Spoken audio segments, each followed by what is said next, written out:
What's up guys, Chef Dave back with another video. So today we are gonna talk peppers. Now I love peppers, I know a lot of people love peppers. To me, one of the most frustrating things about peppers is how to like dice it up or julienne it or however your end result is gonna be. Mostly because it's kind of misshapen here, misshapen down on the bottom, especially when you don't use like a Holland pepper or something like that that has more of this beautiful pristine shape. It's a little bit even more difficult, so I always suggest people to get a Holland peppers just for uniformity.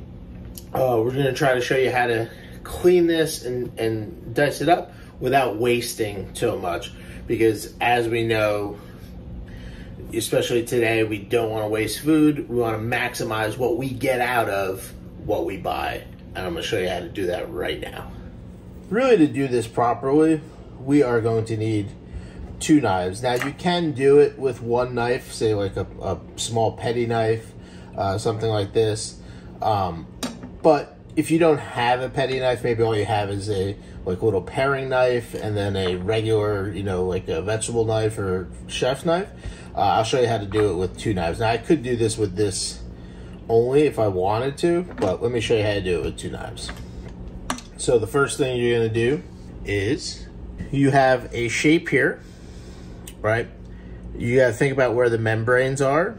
We wanna maximize our yield. So we don't wanna necessarily come right in close to it, but we wanna come in just under the dip, if you will, okay? So you're gonna take it very carefully, cut it out.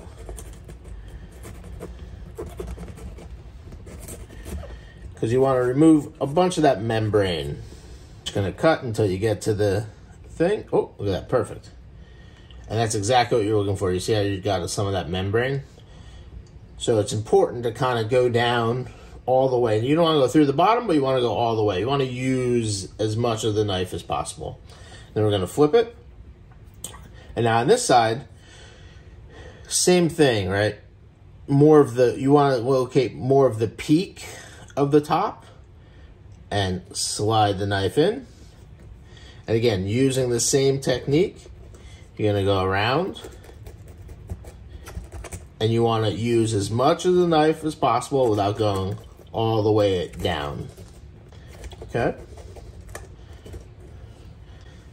Once you have that, you're going to take your finger and pop this out and then push it back. Push it back so that it comes out the other side. See how that collapsed? And then you're going to push that right on through. Okay. Boop, boop.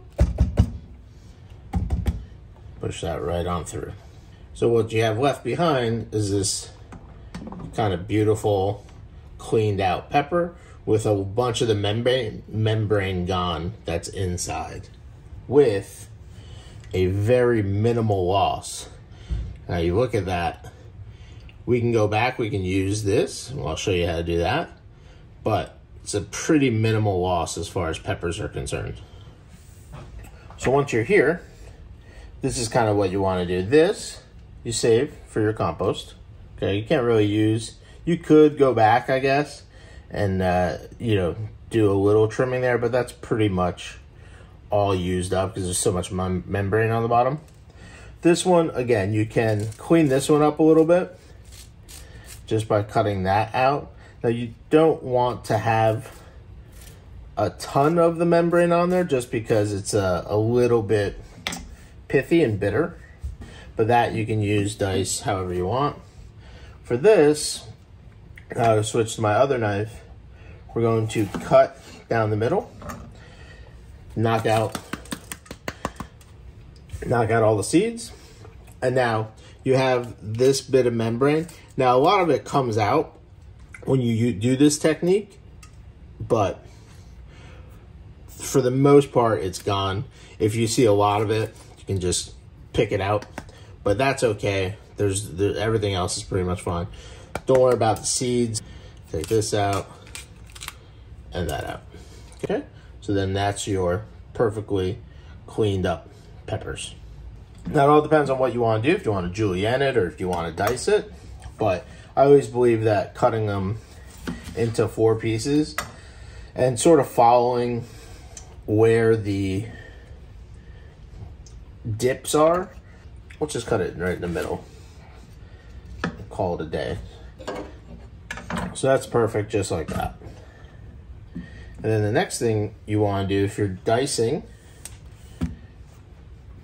now this is why it's important to have a very sharp knife, because pepper skin is quite a pain to cut through. Pepper skin and tomato skin are two of the arguably the worst things to cut through.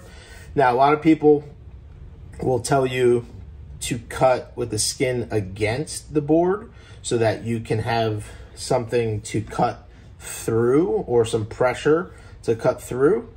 So I think that's a great idea. However, for me, I actually like to do it the opposite way. And you can choose which way you do it.